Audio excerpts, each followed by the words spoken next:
Du 21 au 24 juillet 2026, la ville de Bamako accueille les travaux de la quatrième session de la Grande Commission mixte de coopération Mali-Maroc, coprésidée par le ministre malien des Affaires étrangères et de la coopération internationale, Abdoulaye Diop, et son homologue marocain, Nasser Bourita. Cette rencontre vise à redéfinir les priorités du partenariat bilatéral autour d'accords politiques, économiques et sectoriels. Cette commission demeure un cadre institutionnel majeur pour le dialogue bilatéral entre les deux pays. Bien que la commission mixte de coopération maroco-malienne ne se soit pas réunie depuis juin 2000, les relations entre nos deux pays n'ont jamais cessé de se développer, en témoignant du nombre important d'instruments juridiques qui unissent les deux pays.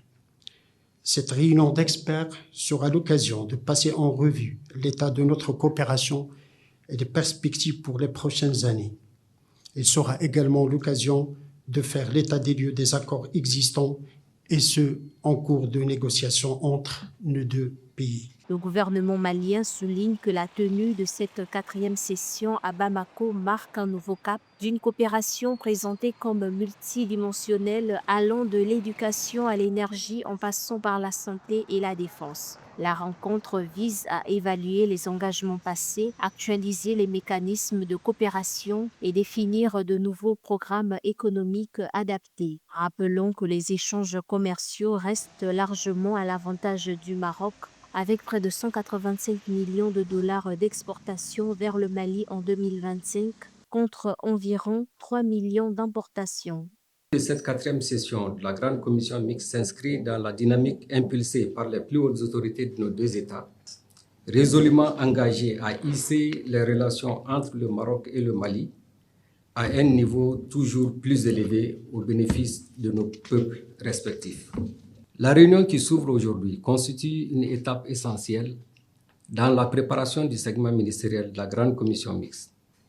Elle offre aux experts des deux pays l'opportunité de procéder à un examen approfondi de l'état de la coopération bilatérale, d'évaluer les progrès accomplis depuis la précédente session et d'identifier de nouvelles perspectives de partenariat répondant aux priorités de développement de nos deux États. Côté marocain, cette dynamique reflète la volonté du Royaume de consolider son ancrage au Sahel.